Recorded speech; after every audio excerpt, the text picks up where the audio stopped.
Господа товарищи, А лодка впереди. Где?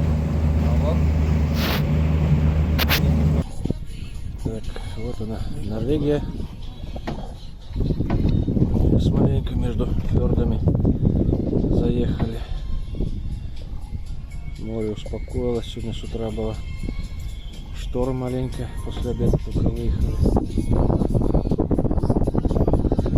А вот так отдыхают господа миллионеры. Заметьте, на крутой яхте все четко.